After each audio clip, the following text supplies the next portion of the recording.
What's going on, guys? Canadian Gamer here. Going to have a quick little interview here with the CEO of Intellivision, Mr. Tommy Tallarico himself. He's going to give me a call on the old BlackBerry in a couple of minutes. So we're going to try to do things a little bit differently here. We're going to try to respectfully ask this guy some hardball questions about his upcoming, soon-to-be released console, the Intellivision Amico. Again, we want to keep things classy here. We don't want to be disparaging the console in any way. I think having a conversation over the phone is maybe just a little bit easier for me to ask some of the questions that myself and the audience wants to know as well, without getting too many of the trolls involved. Obviously, my video the other day, a couple of trolls came over from the Atari ages, and that didn't really help things. So again, he's going to be calling in a couple of minutes, and this should be interesting. So anyways, if you guys want to sit back, relax, and hopefully you guys enjoy the interview. Hello, Tommy. Yo. Hey, how are you? Pretty good. It's Cameron, right? Yes, exactly. Hey, how you doing, man? Not too bad. Thanks for your time. I know. No worries. Yeah. I was we just had a hell of a huge day today. A big day, just announcing a bunch of stuff and getting videos together and doing interviews and all the normal craziness of a Friday. How's the weather up there? Is it cold still, or No, it's rainy? it's kind of cracked a bit. The spring is here, but it's tough because people want to get outside, but we've been told to do self-isolation. And they've actually told people that have gotten off the airplanes, they're mandated to do a 14-day isolation. If they don't follow the restrictions, there's huge fines. So it's pretty crazy right now. Oh my gosh, nuts! Are there still like people walking down by the river though? Like the whole down by there? Like are people getting outside to exercise or shit? Or everybody's like holed up? People are out, but the media is sort of latching onto that, and they're saying, "What are you doing walking down by the river? What are you doing hanging out at the beaches? Go back home, stay inside." Right. So it's pretty crazy. But what I'll do for you there, I just have a few questions to ask you. I'm not going to take up too much of your time. Sure. I'll start. Do you want to record this too? I mean, feel free. Please. Sure. Yeah, I can. I'll record it, and then later on I'll put it up on my channel, and then anybody wants to come by and answer questions on behalf of you. Yeah, I appreciate you. And just so you're aware too. I mean, like, because you can see some of the the hateful smart-ass comments in the in some of the thing, and a lot of that comes from Pat and Ian. They're little. It was funny how you were mentioning how we have a little following there in Atari age. Yeah. And Pat and Ian have their little following as well too. So yeah. they make it their business. At least we're open and honest about it. But they do the same thing every time. They come into every single video every day and just just spread lies and start all the crap. But I just want you to know that part of this for me isn't like it's like, oh, he's got a big ego and he's just trying to convince everybody, blah blah blah blah blah. It's like just so you know, like what it is for me is I consider this like market research, right? Mm-hmm. You have a couple hundred people on your channel. What you say or don't say about Amico isn't going to make a difference in the long run. No. But I do like to, and that's why I wanted to talk to you. I wanted to find out. I want to find out what, and the machine's not for everybody, but I'm interested in finding out, what makes you, what are your concerns? Maybe there's stuff that you after hearing it, might change your opinion. Maybe you won't. So I just want to let you know, like, I'm not trying to convince you. No, I get it. To change your mind, or because that's the other thing. Like, because what I'll do is I'll talk to people, whether it's Smash JT or Rich or any of the Dreamcast guy. I've talked to so many people, and then when I talk to them and I kind of explain more about what the system is, because Pat and Ian lie about it all the time. So yeah. That's the thing, right? So when they when they put this bad info, and then people believe it, then when I talk to people and say, no, it's this and this and this, and they go, oh, well, yeah, okay, that makes sense. then everybody says that I went and I paid them, and I did. Again, it's just this whole, this whole thing that's this vicious circle. So I just want you to know that, as you know, I'm not trying to pay you. I'm not trying to. No. I'm not trying to give you any T-shirts or free. No, I know. As if you could be bought for a mug. And again, my whole mission here is just to hear your perspective. Just a average guy on the street, perspective. And anyway, I just wanted to kind of say that because I didn't want you to think like I'm trying to be confrontational or trying to convince you or trying to bribe you. Not my game at all. For me personally, I'm just interested in knowing what you think of the ideas once you hear them. Yeah, no, I appreciate that. And I think when I mentioned in my video there, I mentioned it appeared that people were shilling your product. We know that maybe Smash JT or Review Tech USA is not shilling it. It's just sometimes, especially with people that come to a channel like mine, they're more of the hardcore audience, and they see someone like Rich wearing the Amico shirt, however harmless that is, and they get the impression that it's obviously he's shilling the product. So I think that's where that sort of comes from. Yeah, I mean, when you think about it, though, it's kind of insulting to Rich. I mean, here's a guy with 850,000 subscribers. Yep. Do you think that a guy like that could be bought for a $20 T-shirt? No, I get it. You know what I mean? I get it. No. It's crazy, right? But I did see the bully guy that was in my comment section, and I understand that guy's a troll. And I think from what I'm reading, it was a fake account. He follows us all over the place. I get it. I saw that. And also, I just wanted to mention before we get started on the questions, I don't watch the that podcast that you mentioned. However, they posted the podcast about 7 hours ago. I had the opportunity to watch it. I think some of the points, they may have some fair criticisms, but I don't think it's fair that they would go off on your console without giving you the opportunity to form a rebuttal. Yeah, they won't. They refuse to talk to me. Yeah. So, at least, you have, any sane average person, like yourself, wouldn't mind talking to me about it. Let's hear the other side. Yeah. They refuse to do that because they know, and just so you're aware, just because the reason they do that is because they know what they're spouting off is actually incorrect. Yeah. And so if they had me on the show, and again, I want you to ask me all the questions, anything that they said in their thing, and you can ask me any of those questions, and I'll tell you the answer, and you might be surprised to find out, kind of what the real story is. So that's why they won't have me on. Yeah. And, they've even said in previous podcasts, they said, the height of our channel, the height of us making money was when they were crapping on the Tallarico Chameleon. I don't know if you remember that. Yeah, I do. Yeah, that was with Kickstarter.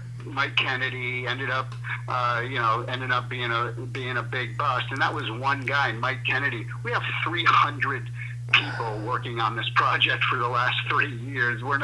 It's no Kickstarter crap. It's no like the Atari mess. This is a real deal, and so they said that they said in previous podcasts, it's on record. You can look it up. That they said that the height of their channel was when that was going on, and they were making the most money and the most hits.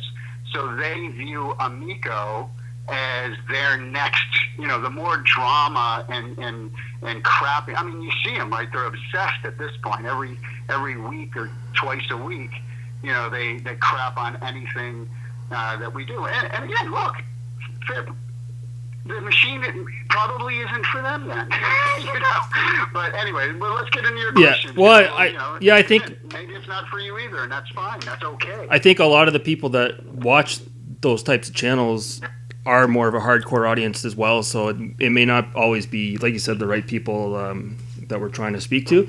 But yeah, I'll start with again, it won't take up too much of your time. I appreciate you giving me a few minutes here. So the first question I have for you probably have already answered this one, but will the Amico be available at any major retail outlets in North America for purchase on launch, or is it something codependent on how the console will do online distribution? And then we absolutely have retail orders in the biggest retail stores in the world, and it's going to be launching in the U.S., in Canada, in Germany, and the UK. Those 4 nations are where it's going to start in stores. Yes, absolutely. Okay, perfect. And online as well. And they're the biggest retailers in the world. Okay, so that's kind of like, I don't know if you can disclose, but like Walmart as an example. Walmart would be a great example. Perfect. All right. Well, I can neither confirm nor deny, but that would be a fantastic example. All right. The next question here, again, for someone that's looking at the console online, they may be sort of hesitant to purchase or pull the plug on a purchase because they want to try it out first. Is there anywhere where someone could actually test this out before October the 10th? Absolutely. That's a great question, and not a lot of people ask me that question. And yeah, see, my whole thing that I've said from the beginning is that this console, we're not trying to compete with Sony, Microsoft, and Nintendo. Mm-hmm. I'm not an idiot. I'm not drinking my own Kool-Aid over here. I don't think that we can compete in that space with those billions and billions of dollar company. We're not trying to compete with them. We just we're doing our own thing here. I think we've identified a huge gaping hole in the industry. Not only does all the market research tell us this, but we also do a ton of focus testing completely by third parties. It's not us trying to convince our friends, hey, do you like it or not? I mean, this is paid focus testing, and this is, paid market research. And there's a huge gaping hole, which is basically that, there's 200 million hardcore gamers in the world, but about 3 billion people that play casual and mobile games. Mm-hmm. And so if you add up everybody in the world on the planet who plays video games, you'll see that it's about 7% of the people who play video games every day. Mm-hmm. Only 7% of them are playing on the Xbox, Nintendo, Switch, PlayStation, and PC. And so I'm not trying to battle for those 200 million gamers, but I'd rather battle for the 93% of other people out there who have been polled and tons of research, and they say, what do you love about your mobile device and what don't you like about it?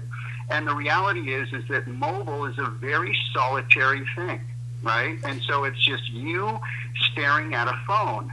And it's kind of, technology has kind of been ripping families apart for the last, this last decade. Mm-hmm. They say, the dad's on the phone, maybe checking his stocks, and mom's on Facebook or playing Candy Crush. The teenage daughter's on TikTok or Instagram. The little kids on YouTube.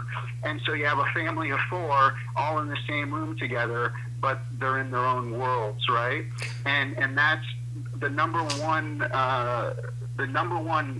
issue with young families in the world is that that young parents are afraid they give their kids too much alone screen time. Right. That's like the number one concern of a young family. Yep. And the reality is we're living in a world right now that we've never seen before, which is we have 21, because millennials are now the number one generation. They took over for baby boomers about 2 years ago. So their parents you might fall in this category. I don't know how old you are, but I'm assuming you're in your 21. Well, I'm 37. Oh, you are? Yeah. Shit, you look young. Good for you. Yeah, I think it's the facial cream. Yeah. Good on you. Yeah. Good on you. But so you're kind of like on the cusp. You're like you're right on, because I'm a Gen Xer, right? And, you're 52, eh? You're probably right on the cusp there. Yeah. But the reality is that folks between who were born between like 1970 and 1985.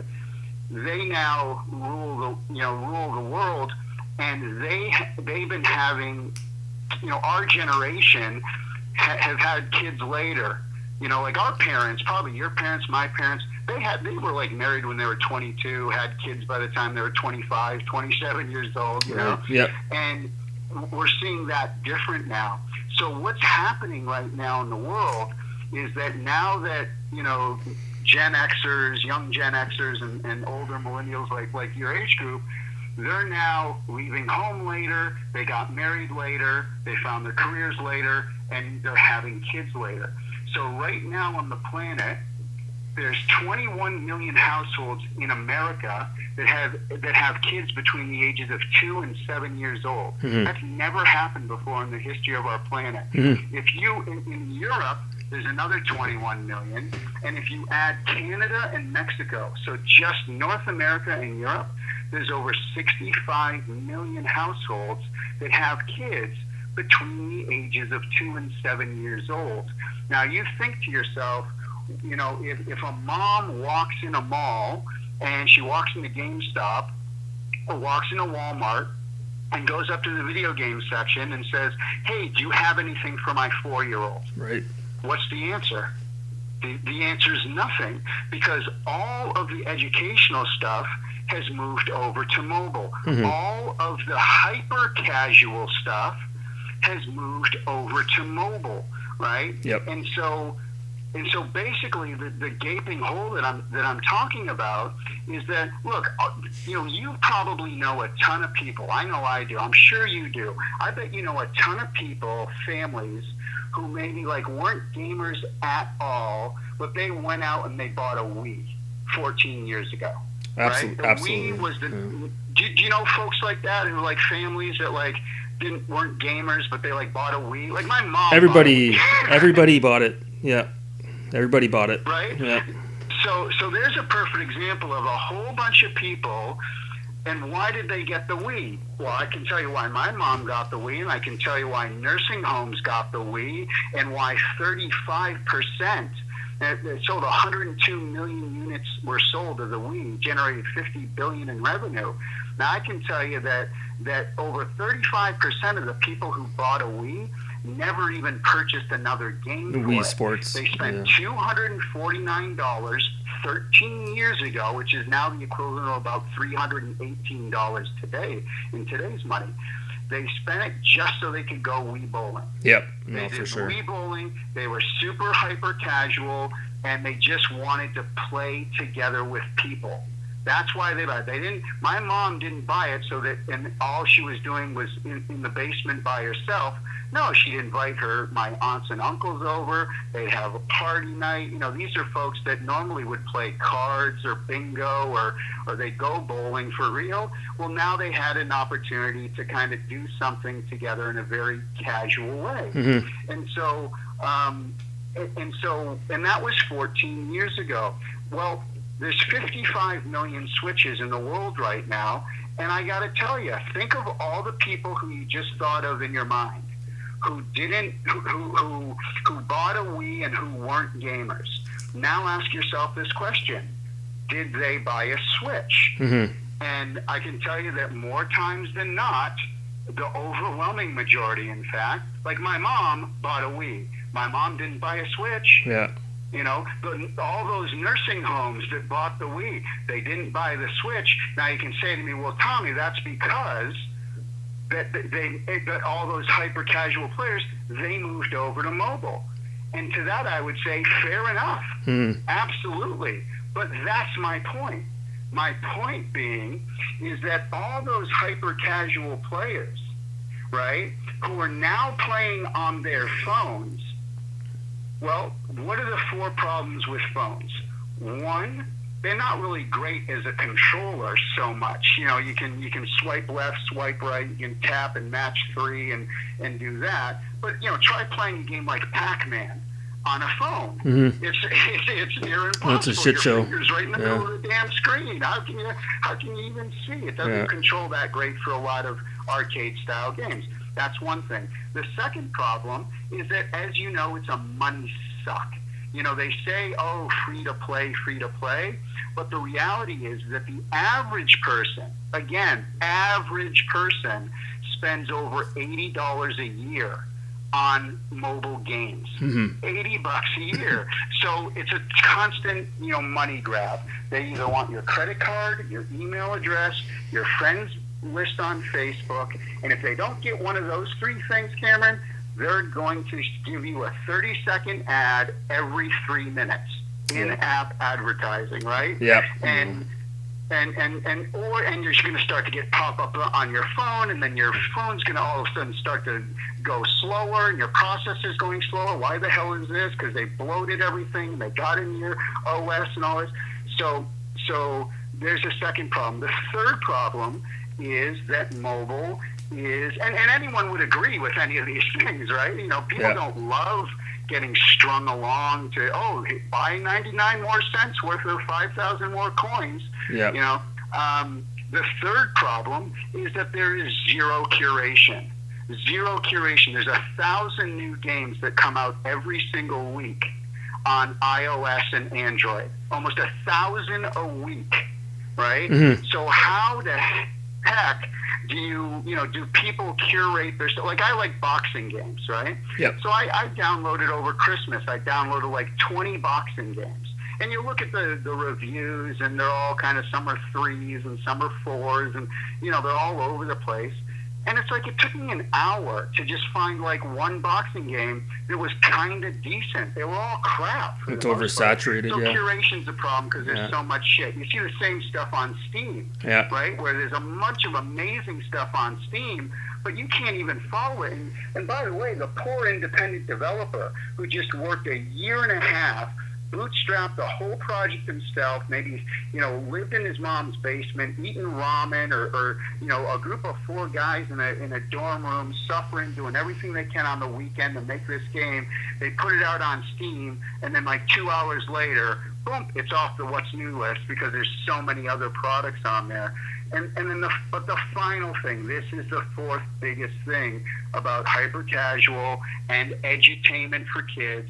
The fourth biggest thing is that it's all solitary. Mm-hmm. There's only a few handful of games, like Jackbox is one of them, which you can play on mobile. There's a game called Space Team, which is kind of a 2-player thing where you use 2 of your phones. But that's it. Out of the millions of games that are out there, there's 2 or 3 where people can actually play in a room together. So every single hyper-casual experience, every one that maybe your mom's playing, or a girlfriend, you know, doesn't consider herself a gamer, but maybe she plays, you know, or simple games on her mobile every day, there is nothing for them to play together, and they want to. Little kids want to play with their parents, right? Yep. When you start to get in the teenage years, you get 12 and beyond, and now you're in the Fortnite, and then you're going to be on the Xbox and PlayStation after that, maybe Switch somewhere in between, right? And so people will say, yeah, but Tommy, the Switch has couch co-op, dummy. You know, like, what are you saying? I said, wait a second. I'm not saying that Nintendo Switch doesn't have couch co-op. But what I am saying is that, you know, is my mom playing Super Smash Brothers? No. No. Is my mom playing even Mario Kart? Yeah. Think about it. My mom's 78 years old. She's got a little bit of arthritis. She's not whipping. She has zero. Wii was easy because she could throw her arm and it felt like she was bowling, right? Yeah. She could throw it. She could feel like she was playing tennis. I'm talking hyper casual stuff. And for somebody to navigate who doesn't know anything about gaming, to try to navigate through the eStore on the Switch. And again, I don't want to seem like I'm trying to crap on the big 3. I'm mega fans of all of them.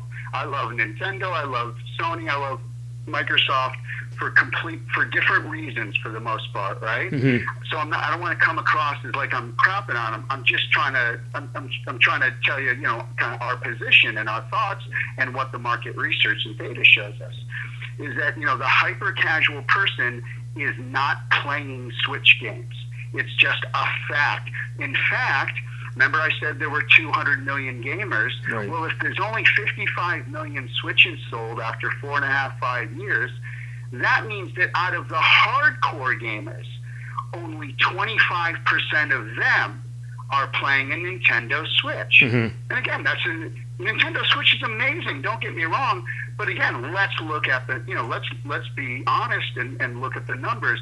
And so that's what we're saying. We're saying is that, look, what we want to do is we want to provide super, you know, hyper casual, but with lots of easy, lots of modes, so that people of all, doesn't matter what your skill level is, you can jump in a game. You don't need a 4-minute out or a 4-minute reading to find out what the rules are. It's all like, what's the objective?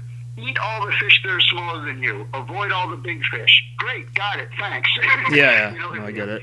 If you can't explain a game within 5 or 10 minutes, now people will also crap on us and say, well, the graphics are total shit.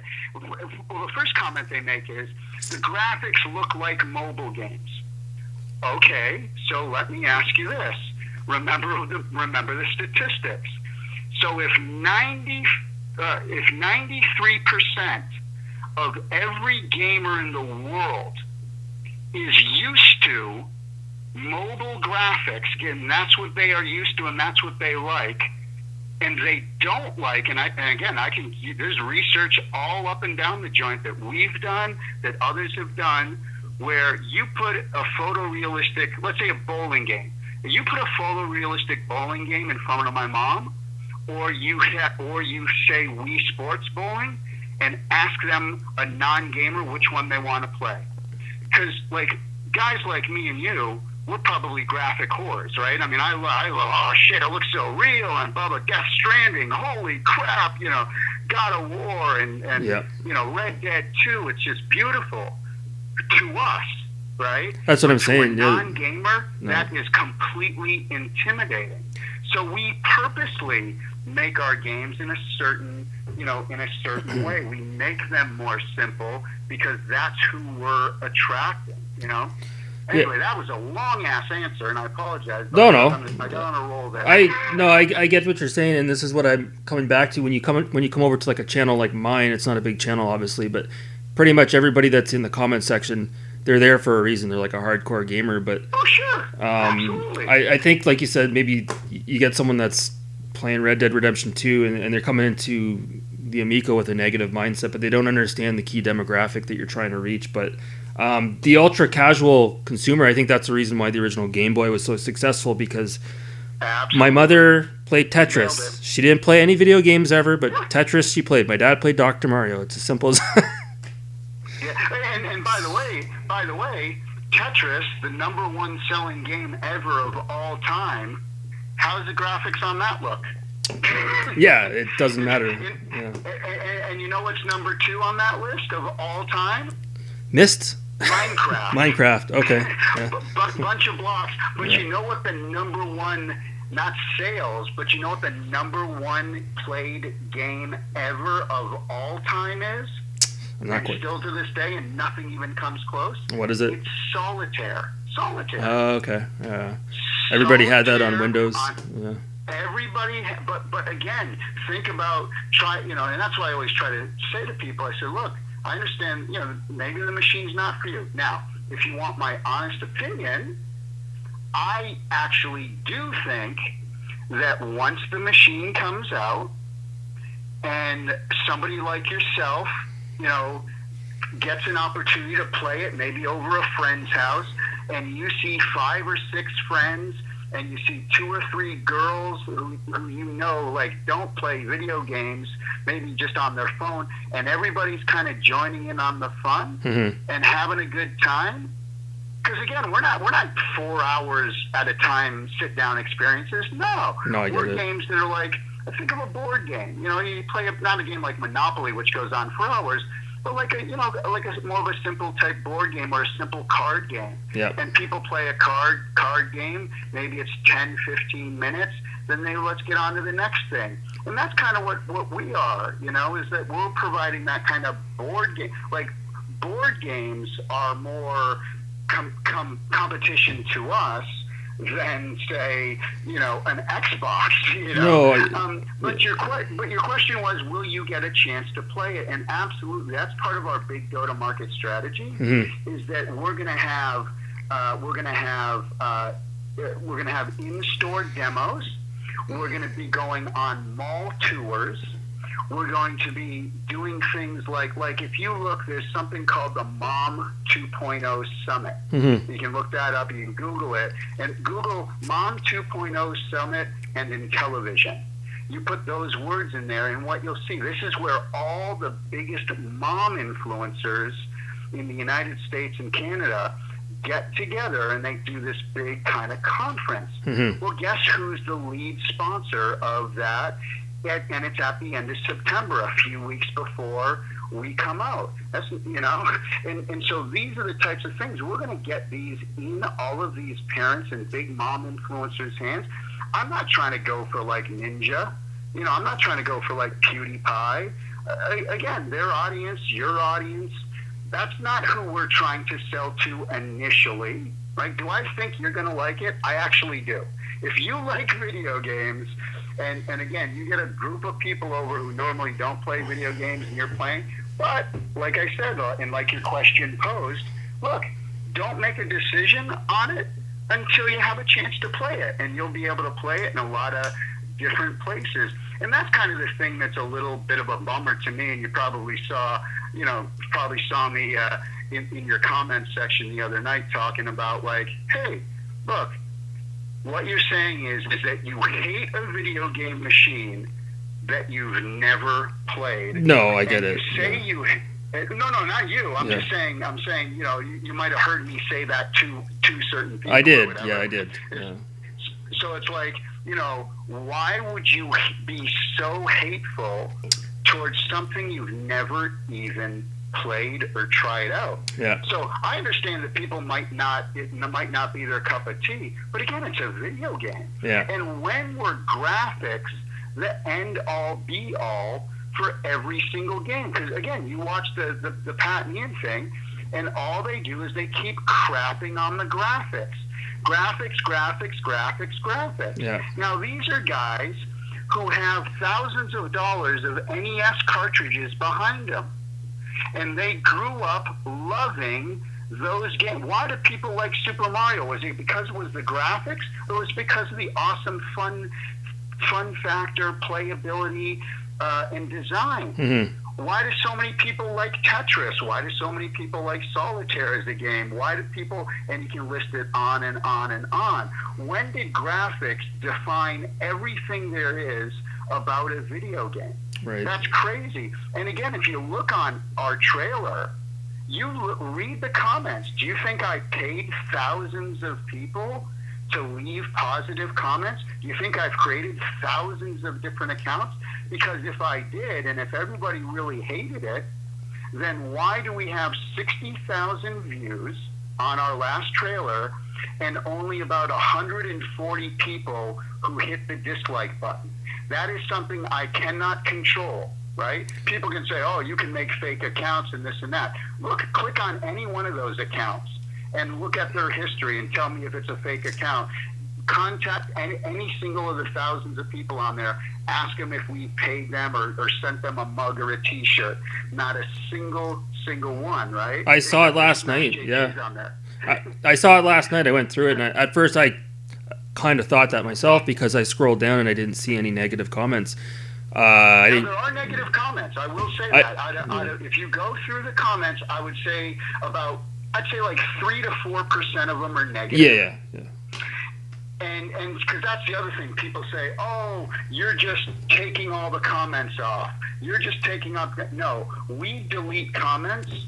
We do delete comments if they're harassing when people are awful and nasty and foul-mouthed. Yeah. That's when we delete a comment. I'm the same way on my channel. Like if somebody started saying racist stuff on your channel, would you delete it? Absolutely. Of course. We had that problem today. So when people come on our channel, and because they're sent over by Pat and Ian's stuff, not that they call for them to do that, but they rile up their base, right? Yeah. And and so that's the thing. I cannot control the comment. I can't control the like and dislike ratio. Yeah. So that's how I'm telling the truth 100%. Right? Yeah, you're not. If I was, if we were, deleting every other comment, and they were all negative. Well, then we should have a whole shit ton of dislikes. So think about that. 60,000 views, and I don't know how many people that actually is, because people watch it a couple times or whatever. So let's say that it's people watched it an average of 3 times, which is probably really high, but let's just be super conservative. So that means 20,000 individual people have watched that trailer, and only 140 of them clicked down. So you tell me, right?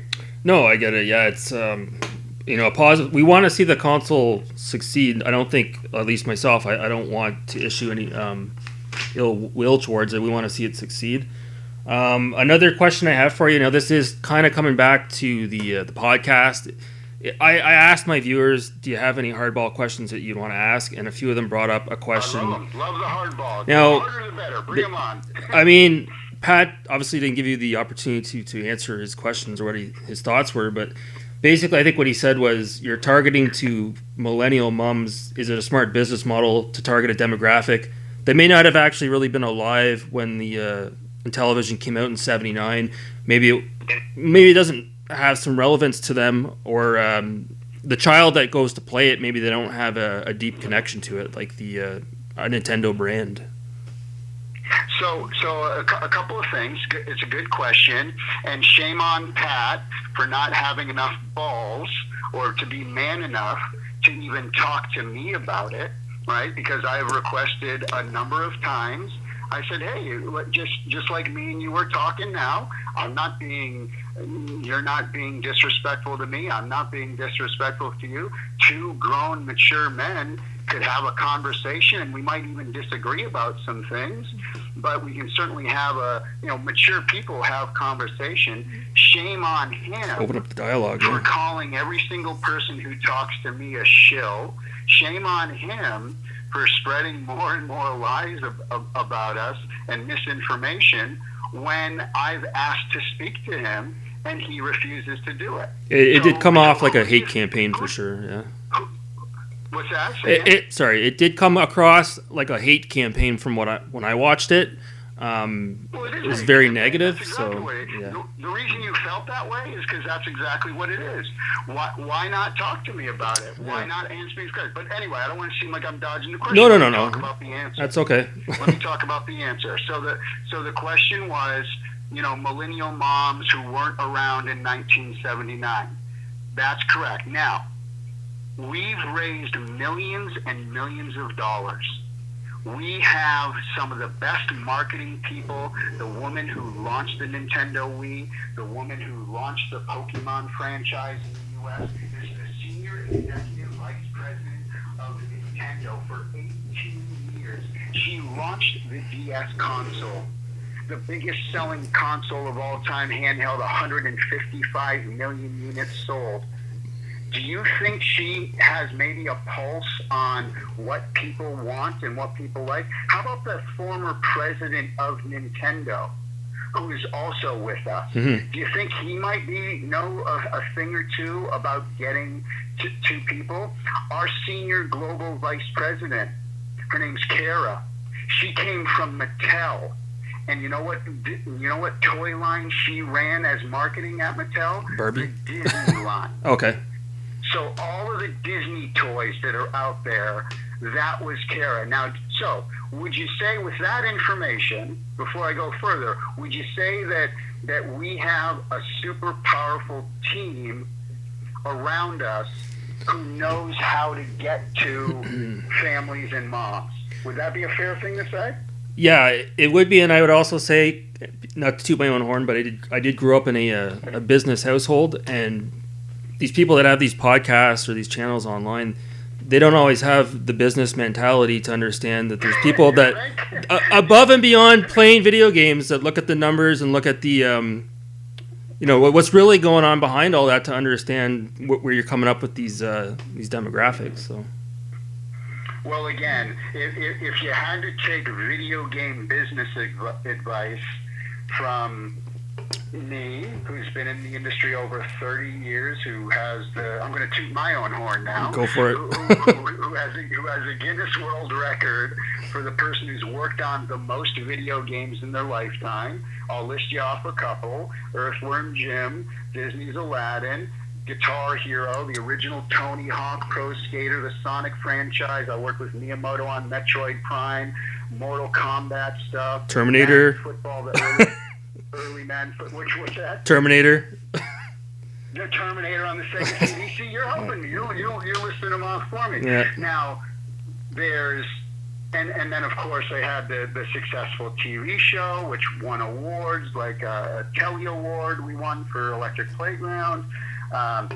Started a concert series, worked with every single video game company that's out there, both on the TV show, but also in my in my concert that's been going for 18 years and holds 3 Guinness World Records for that. Now, so in regards to video game and business, who do you think knows more, me or a guy like Pat? No, I'm gonna leave it there because I don't want to insult. No. I trust me. I understand. It's easy to. He never made a game in his life. Yeah. He has no, and Ian's even worse. They've never made a game in their life. Yeah. And that's fine. You know what? The system's not. It's they don't like the system. That's fine. That's fine.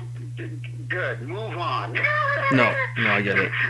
But they don't want to move on because they make more money if they stir up the drama. And that's why I don't pay attention to them on Twitter. I don't, like what happened is they gave out some bad information in one of their videos. And I respectfully tweeted both of them and I say, hey guys, thanks for covering Amico. But I wanted to let you know that a few of the things that you mentioned were incorrect, and here's the correct information. Mm-hmm. That's all I said. It's on record, and they took that as me attacking them. And I even said, hey, fan of the show. You know what I mean? Like it was, and they felt that was, their opportunity to go on this mission to destroy me in the console. Yeah. And it's crazy. No, I get it. It's absolute insanity. But yeah, no, I get it. And so what I'll do, we'll just kind of steer away from the negativity there. But another question I had, I'm just about done. I appreciate your time. Let me just one final thing, sorry, to answer that, because I do want to make sure that the answer is clear, which is, millennials and this and that. And the reason I was talking about all that is to say, look, we have over 600 years experience on our core executive team at Intellivision. We have worked on the greatest games from and not I'm not even talking about the games I've worked on. I'm talking about the people around me. Our business guy, Phil Adam, look him up. He was the former the founder and president of Spectrum Holobyte going back in the early 80s. I remember them. The guy who brought Tetris. He's the guy who brought Tetris from Russia and showed it to Hank Rogers at CES in 1983. He did the Crash Bandicoot deal for Universal Studios and Naughty Dog. He did the first BioWare deal when he was the vice president of biz dev at Interplay.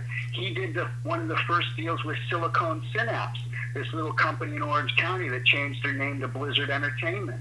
So this is just one of the guys on the team. We have people who worked directly on the hardware for the PlayStation 3 and 4.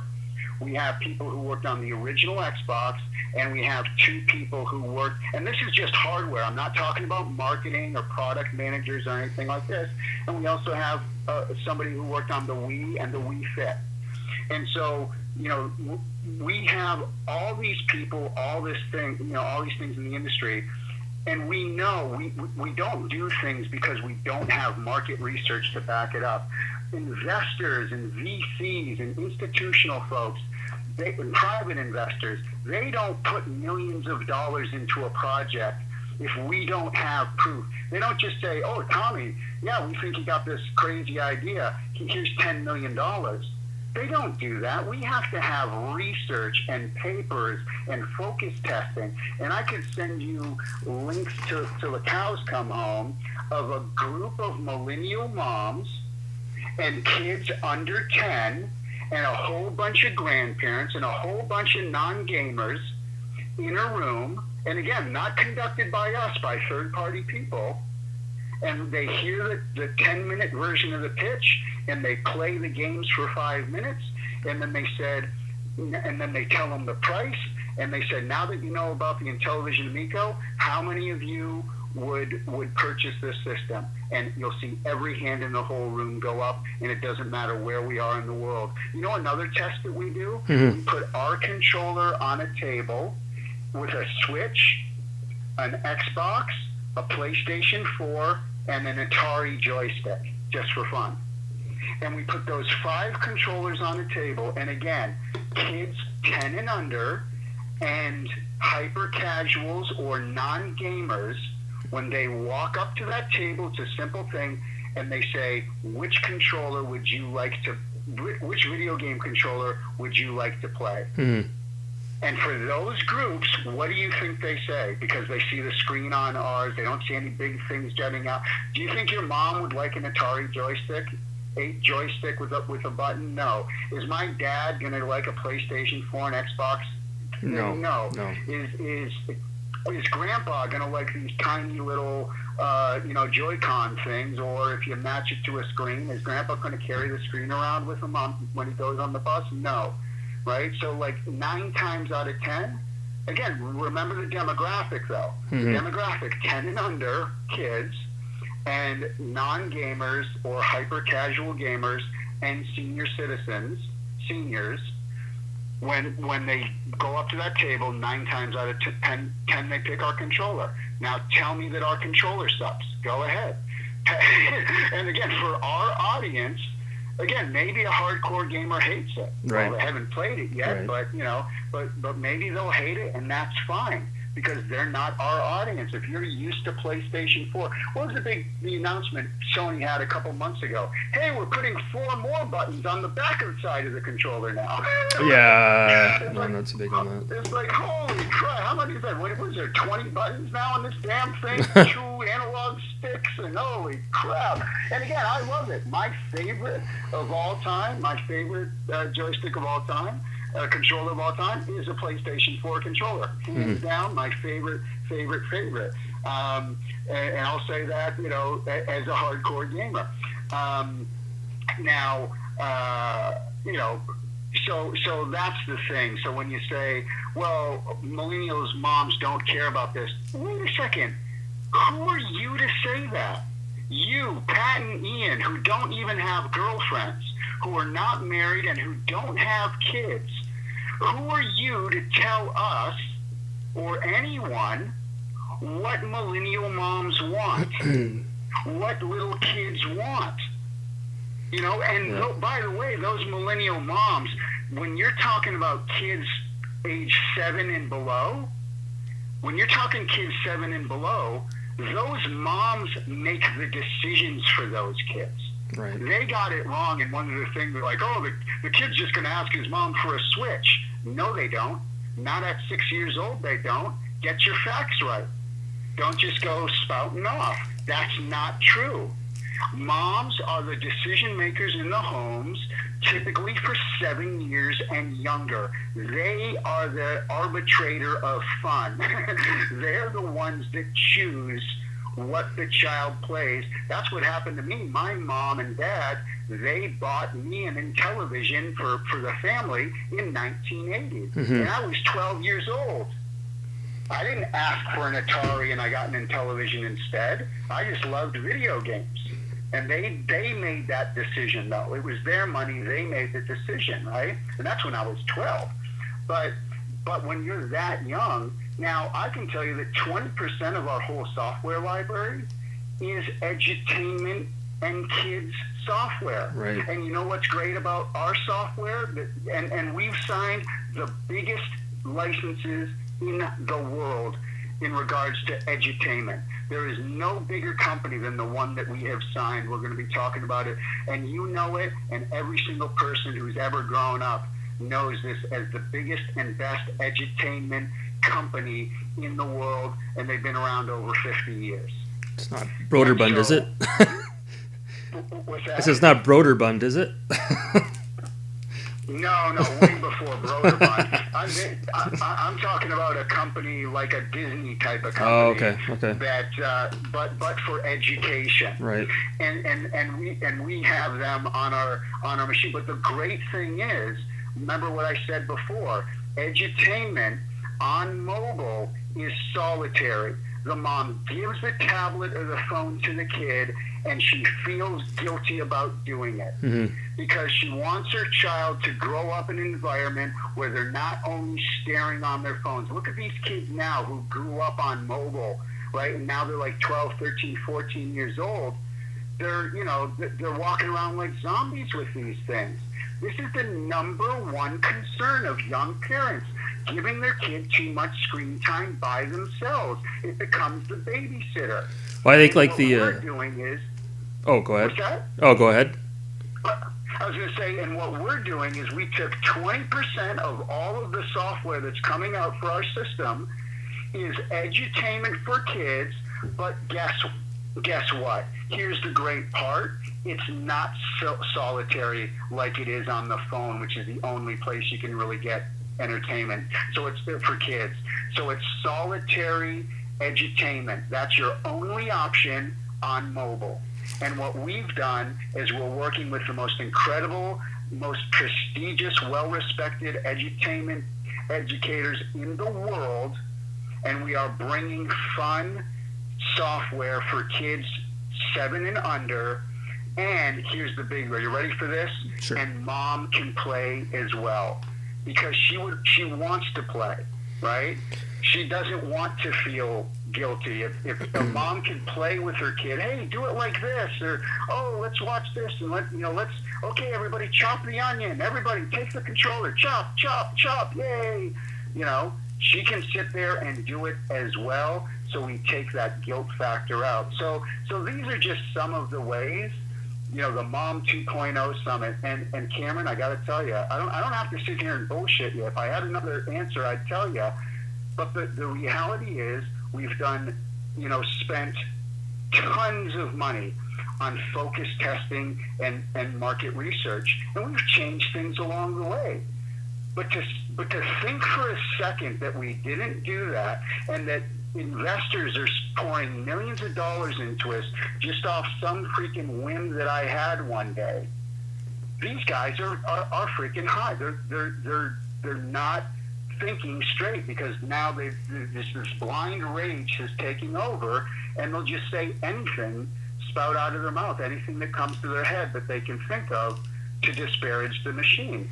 But does that make sense to you, though, all that I explained? Yeah, it does. I think, to be honest with you, I'm 37, so I'm not a spring chicken, but when I grew up, right, the first console I had was 1988. My parents bought me an NES, so I'll be honest with you, I never played the Intellivision when I was young because at that time it was already sort of here today. It was gone 10 years old. At that point, yeah, exactly. So I think maybe that's where. Yeah, but that's the thing, though, Cameron. Never have we said ever, and again, this is a disconnect between those guys. Right. They just don't understand it because they're not thinking straight, because they're blind rage. We never ever once said that we're going to rely on the name Intellivision and that's what's going to carry us over the finish line. Right. Again, I'm not stupid. I know what the brand is. And by the way, we do have some impressive numbers. It's not like we started like the Ouya started out of nowhere. Yep. You never heard of the Ouya till that Kickstarter, right? Right. Well, with us, we have this amazing legacy. Do you know that we have a handful of people in our office that started at Intellivision in 1981? That's crazy. You see that video? You might have seen the video I just posted a few days ago with showing the missile command. I did watch it. Playing the controller. I watched it. Okay. Yeah. You see all those crazy boxes stacked up behind everyone? It looked like it was your garage. that's part of our office in the back room in the warehouse. Okay. And all of those are all stacks of old Intellivision paperwork. Oh shit! From 40 years ago. And so we are very proud of our history, but we don't think that people are going to recognize the name and just all this. Like Nintendo has that advantage, right? Yeah. People know Nintendo for the last 30 years. They never went away. Well, the reality is in television, we owned 20% of the market. Now, check out some more numbers for you and tell me if I'm crazy.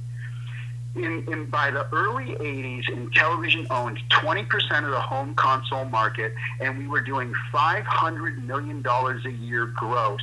We had 1,800 employees worldwide. $500 million gross is the equivalent of $1.4 billion today. That's how big we were. Now, that being said, we were still only a speck. 20% is pretty good. It's actually what the Xbox has now, isn't it? Right? So we were kind of like the Xbox, and like to Atari, which was like the PlayStation now, right? So Atari had about 80% of the home market. We had about 20% of the home market.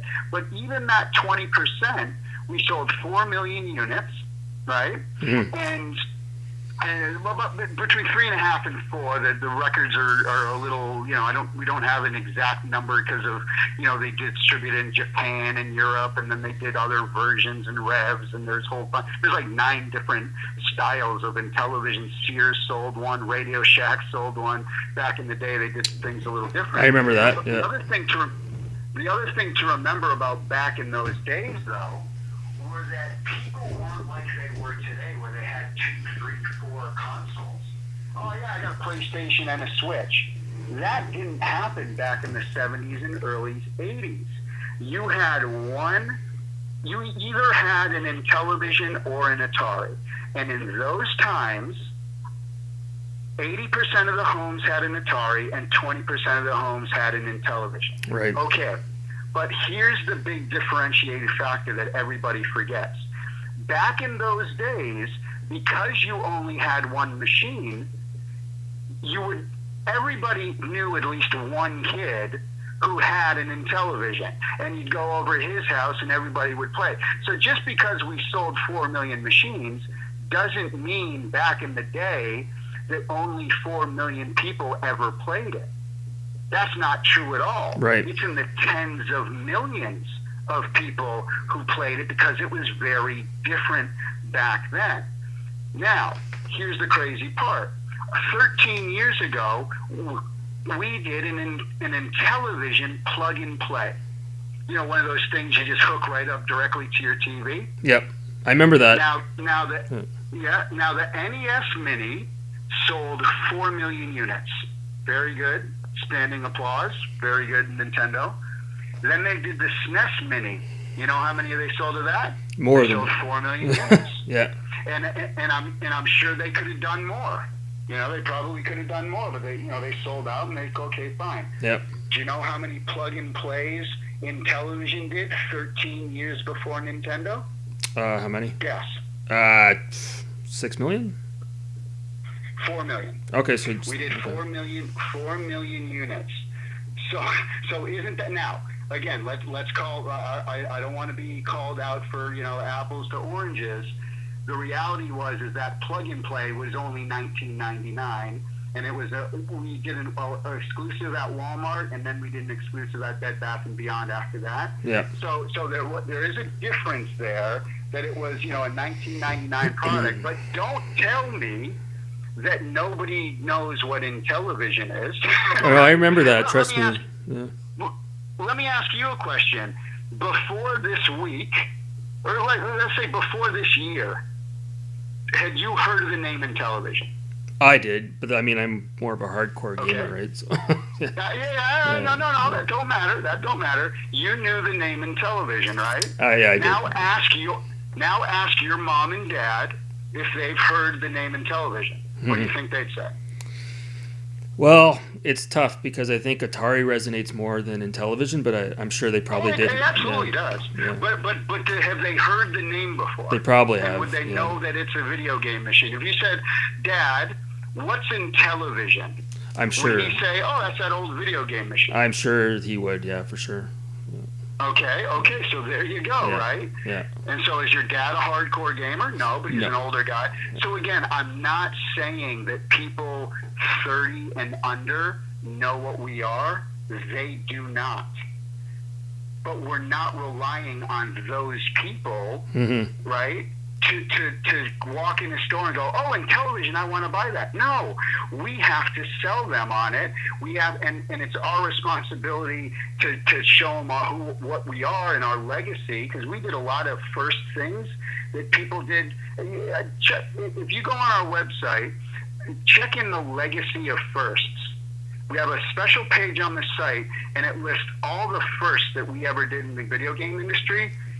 It'll blow your mind, all of the things that we did first before anyone else. But again, we don't think that's going to carry us over. But we do think that people know what the name is, but we still have to get it. Anyone 30 and under, we have to get it. Well, everybody, the whole world, we have to get it in their hands. It doesn't matter if I called it the, Tommy's Jam Box. It doesn't matter if I get it in their hands. But the fact that it is Intellivision and has that legacy, and Intellivision was the machine back in the day where a lot of the games you had to have at least two people. Yeah. You couldn't play Major League Baseball with just yourself. You couldn't play hockey. You couldn't play basketball, football, none of the sports games. Yeah. You could even play by yourself. Now, and so that's, again, it's about family. You look at the original Intellivision box from back then, and you see a picture of a family playing video games. And so that's what we're reviving. And this is the thing that kind of maybe upsets, not I don't want to say upsets, but it kind of irks me the most, is that all we're saying, Cameron, is that what we'd like to do, we're the underdog. We're like Rocky Balboa up in this bitch. Right. We're like, we're David versus the world, right? Yeah. David versus Goliath. And all we're saying is, hey, we'd like to do something that's different, and we'd like to focus on lots of people who normally don't play video games to maybe get together with people who do. And we want to kind of create something that brings people together.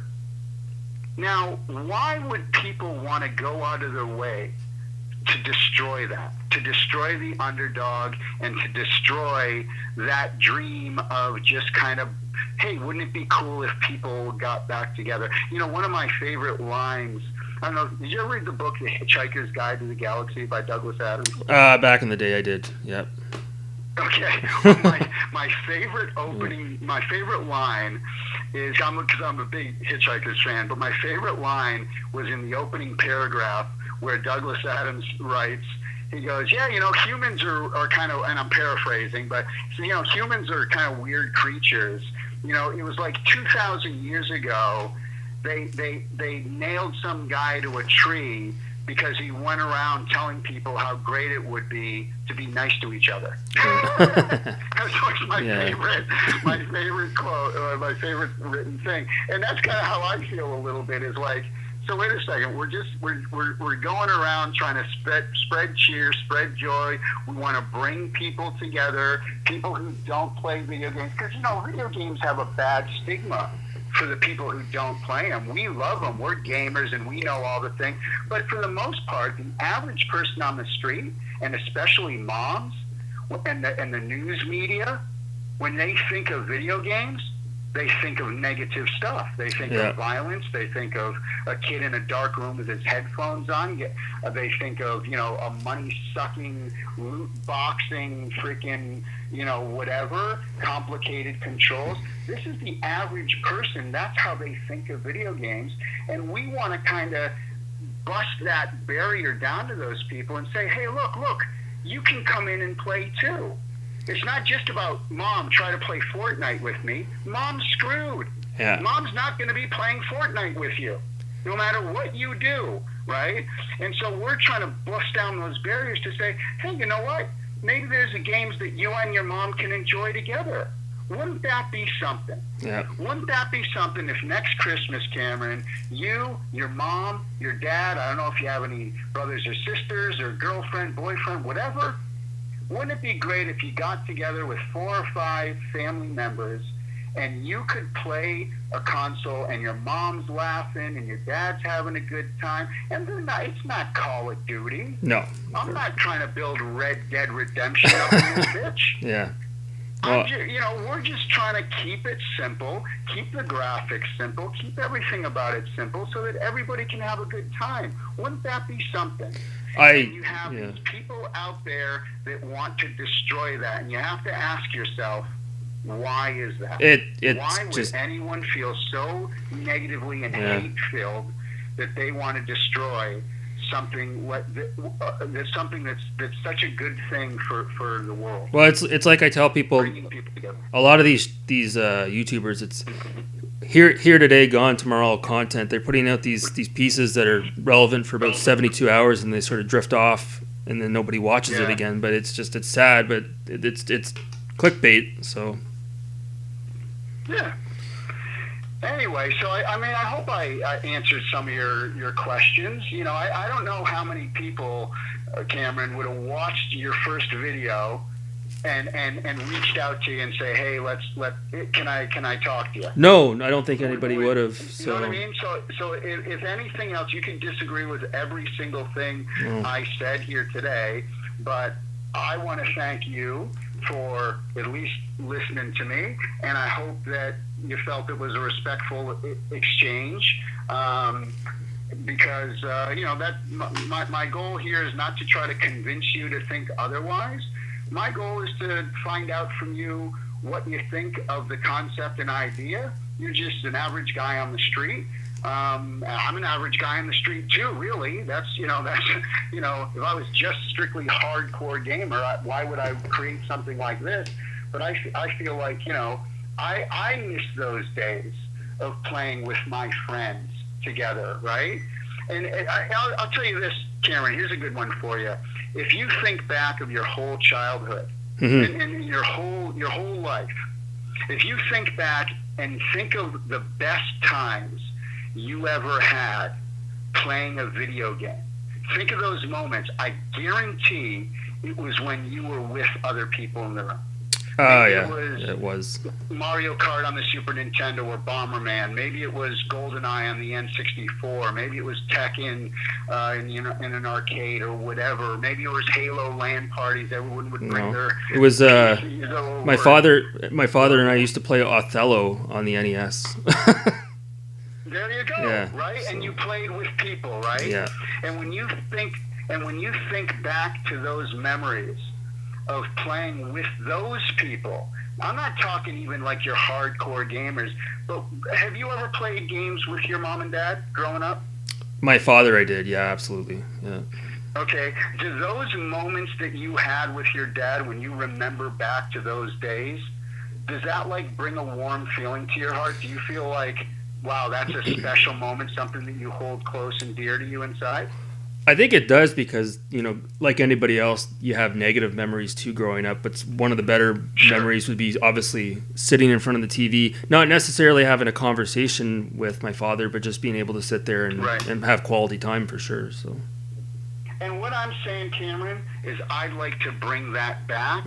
Because I don't see that is not happening. It's not just my opinion. It's the facts. And whether Pat and Ian want to try to keep denying them all they want and looking like fools, but the facts is that parents aren't doing that. They don't know that because they're not parents. But they're going to tell you and everybody else who will listen how parents and how families and how millennial moms, they're going to tell you what those people are thinking and how they're going to think. And what I'm saying to you is that, look, I have all the market research and focus testing in the world that backs me up, that backs Intellivision up in what we're doing and the huge gaping hole in the industry. And again, I think if you start to think about, the stuff that I was saying, and start to think about, that's right, that connection that me and my dad have. Well, let me ask you this: when's the last time you and your dad played a video game together? Oh, it was years ago. It was probably 20 years ago. 20 years ago. Probably. Well, my parents are divorced, right? This, So. okay, Yeah. but this is my point. Yeah. This is my point. Wouldn't it be great if your dad came over tonight? What do you have, a Switch or Xbox? What do you got? Well, yeah, I've got the Xbox One, of course, and it's got a couple of older consoles, but yeah, I've got the NES Classic is probably what I would bust out, to be honest with you. There you go, Yeah. right? Because it's simple, it's fun, it comes with 2 controllers, right? Yeah, exactly. Your dad can figure it out, and maybe you play Contra together, maybe you play, and this is my point. But what if there was a machine? What's your dad into? What's your dad's favorite sport? Oh, it was golf and hockey. Golf, okay. So what if there was a modern golf game? The graphics weren't Tiger Woods, EA, freaking photorealistic, blah, blah, blah, blah, blah, and you didn't have to learn the exact timing to pull the analog stick back, and then it swings really quick forward, and you have to pull it forward, and while you're holding the R button, shoulder this, and boom, boom, boom, boom, boom. If your dad tried to play one of those games, he'd probably be frustrated. But what if there was a game that you and him could he came over your house, and within 30 seconds, he was up and running, and you guys were laughing, and he was doing just as good at the game as you were. Because we have our whole Karma gaming engine, which, it's kind of like a real-time interactive on-the-fly handicapping system. Right. Because that's the other big problem with gaming these days, is that if you came over my house tonight and you said, hey, let's play Intellivision, or sorry, let's play some game that I've been playing. Let's say I have the new Formula One game, and you come over and say, hey, let's play a racing game together. And I've had the game for 6 months. Mm-hmm. You would have 0% chance of beating me in that game. Right. 0. Right? Same thing with Fortnite, right? If you're on Fortnite and then you bring some girl back to your pad and you say, hey, do you want to play some Fortnite? What's that? Oh, come on, jump in. And she gets slaughtered. Yeah. Right? Is that fun for you? Is that fun for her? Hell no. But if I could get you and your dad in a room and you guys are laughing and it's fun and it's simple and you're going on. Now, again, wouldn't that be a beautiful thing? Yeah. What I'll do, I know before you go, can I ask you just one more question? Please do. Okay. Now, it's no secret the Canadian dollar is not very strong right now.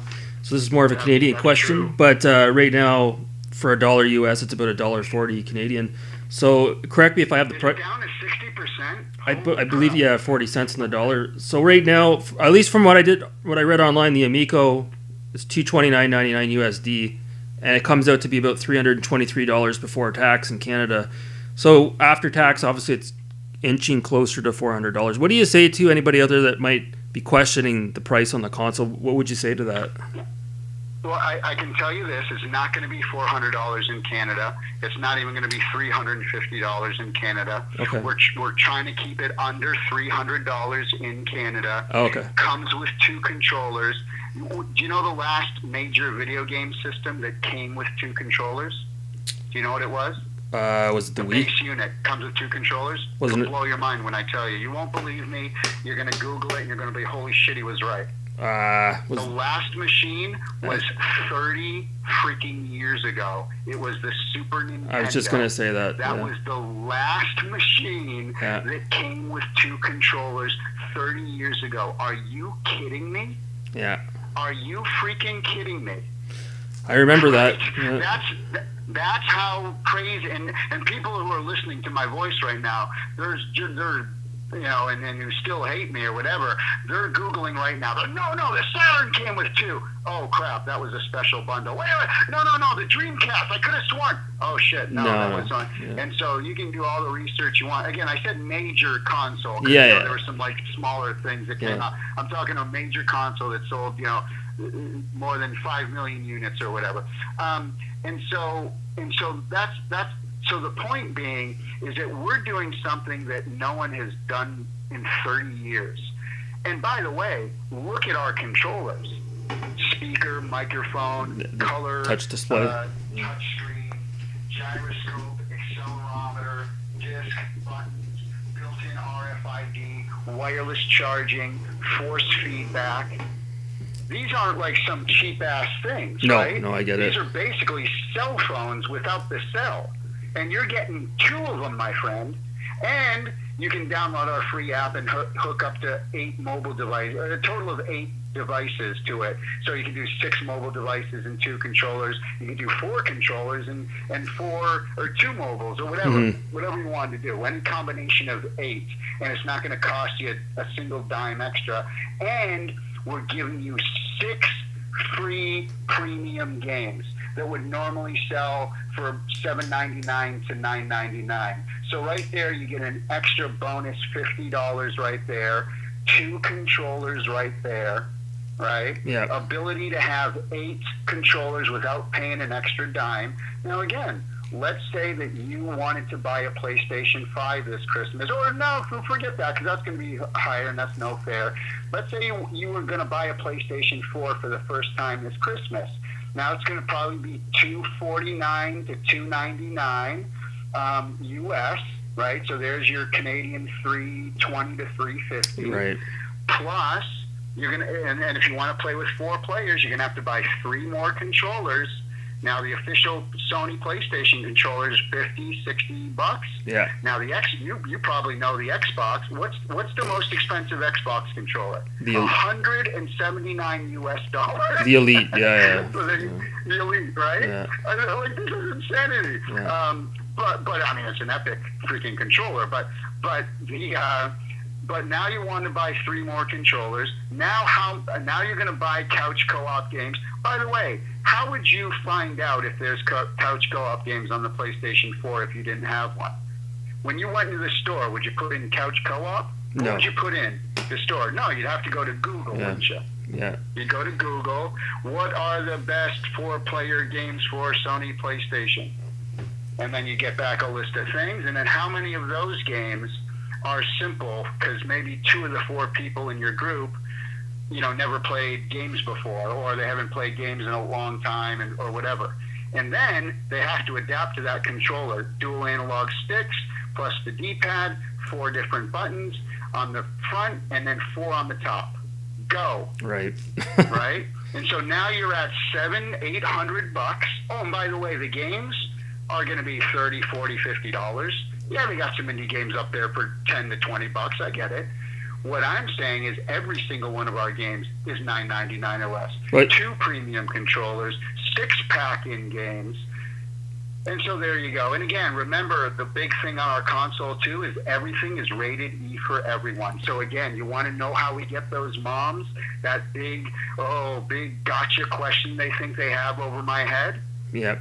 You ask 10 out of 10 young mothers, how are they going to get the young mothers? I'll tell you how. Hey, moms, here's a video game machine that has a bunch of educational stuff that you can play with your kid. Super inexpensive. You can hook it up. Everybody's going to enjoy it. So here's the price tag. Oh, and by the way, we don't allow violence, bad language, or sexual content, anything on our system, not allowed. Not even teen is allowed. Everything's like Disney G-rated. Well, I'll be honest with you, like the game that's exciting people the most, and also good to see you have David Perry on board. The new Earthworm Jim game is obviously one that's got the community excited, if I'm being honest with you. So that's going to be the one for gamers. Gamers are going to like Earthworm Jim. They're going to like Toe Jam and Earl. They're going to like Echo the Dolphin. Yeah. So that not confirming that we have Echo the Dolphin. People were asking about that. A dolphin game that Big Blue. Here's what I'll say. I can't. No, it's not Big Blue. People keep saying that. Oh, because Ed Annunziata did a Kickstarter from like 10 years ago, or I don't know when it was. It might have been 5 years ago or something. And it was kind of like the spiritual successor of Echo, because he didn't have the rights, because Sega owned the rights. Well, maybe that's not true anymore. And Ed Annunziata, a very good friend of mine for 30 years, and he has been confirmed that he is working on the console. We have confirmed that there is an underwater dolphin game, but the cool thing about this one and I showed it in the last trailer at the very beginning, 4 people can play at a time. So everybody can control a dolphin, or if there's 3 people, AI takes over the 4th dolphin, or if it's a single player. And at any time, you can pick what dolphin you want to be, and the dolphins all have different characteristics. So a baby dolphin can only go into certain spots. The spinner dolphin is the fastest dolphin. The hourglass dolphin has the best sonar. And the mama dolphin is the most powerful and strongest one. So they all have their different things. So throughout the game, even if you're playing in single player, and you look on your controller and you see the 4 dolphins, and you just touch the one you want to be at that second, boom, and it just takes over. That's an exclusive for you. Right on. I don't think I've talked about that before, but these are the kinds of things. Does that sound like a fun game? Yeah, absolutely. Several people were asking me about Echo the Dolphin, and I didn't want to bring it up because I thought it was referencing the Big Blue game that obviously went tits under there. So. Nope, it's not called Big Blue. I can tell you that. What I'll do, I'll let you go because I know you want to get on with your Friday night. But I do want to say when I grew up, I do remember seeing you on TV with Electronic Playground with Victor Lucas. So I do remember you from back in the day. That's right. Well, it's funny because, we had a lot of fun doing that show. We started it in 1994. Yeah. I was on it for 12 years, and Canada was my second home. We shot in Vancouver for the most part. So every month for 1 week, I would go up to Vancouver because we were shooting 2 shows. We were shooting Reviews on the Run. Yep. And which was called Judgment Day down here in the U.S. It was 2 different names. It was Reviews on the Run in Canada, and we were shooting EP, Electric Playground. Yep. And so I would go up there and we would film 8 episodes in a week, right? Because that was able to, and that's how I did. Because it was 2 half-hour shows that came out once a week. Yep. So I go up there every month for a week. I made Vancouver my home. We'd shoot episodes, and I did that for 12 years. Until and then when I started Video Games Live, so I was doing music for games. I had started a non-profit organization, which is still going on today. It's called the Game Audio Network Guild, or GANG. So if anyone's listening and they want to get into video game music or audio or sound design, go to audiogang.org. It's a non-profit organization. I started it 20 years ago, and it's stronger than ever. We have yearly award shows. We have scholarship funds for people who want to get in the industry, right? So I had started GANG. I had started Video Games Live. I was doing the 2 half-hour weekly TV shows, starring, producing, co-hosting, co-writing, and I was doing video game music and sound design for video games all at the same time. So that's why I finally said, you know what, I've been doing the TV show for 12 years. And Video Games Live exploded right around 2007, and that's kind of when I left the show to do Video Games Live, and that's been touring for 18 years now, which is crazy. Like I said, breaking all sorts of records. So it's been a fun ride for sure, but this next project's the one that's exciting. Of all the things I've done in my career, this is the one. This is your baby. And again, guys like David Perry. You know the name David Perry. Do you know he's the guy who created cloud gaming on the PlayStation before Google Stadia? Yeah, I didn't know that. Gaikai. Yeah. David Perry. Look on his Wikipedia page. You know, right? You know the story? Yeah. He raised $50 million for Gaikai, and he sold it for $383 million to Sony. That's public record. Yeah. Okay? Me and Dave was the best man at my wedding. I was the best man at his wedding. That's how close we are. Yeah, 30 years. We're best friends, right? And so here's the guy who created cloud gaming, and he is all in 100%. One of the co-founders of Intellivision with me. A lot of his ideas and sensibilities and smart business sense. And again, do you think a guy like David Perry we don't have the data to back up all this stuff, that all of these ideas that others might think are crazy? Of course we do. Of course. You have to be a complete moron to not recognize and understand. And after I've explained all this stuff, to say, yeah, I think those guys are full of shit. No, it's just like okay. like I'll leave you with this, but like I used to work for one of the major banks, Toronto Dominion. And obviously I was a bottom feeder, but it's easy for me to shoot my mouth off and say I don't agree with the business practices and the policies. But again, you need to understand there's people way above that are making these decisions, and you can't just question them. They've got people looking at actuarial data, and I don't think these people on these podcasts, like this Ian guy and Pat, they don't quite understand from a 360-degree perspective of what's being looked at. Exactly. Yeah. And you know what? And honestly, like at the end of the day, I don't fault them for that. Yeah. They're trapped inside their own hardcore elitist Nintendo bubble. Exactly. Right? Yeah. They're that's what they live and breathe every day. That's how they make their living. That's what they do, right? And that's okay. I understand that. But what is unacceptable is to continually trash the machine just so you can make an extra $10 a week.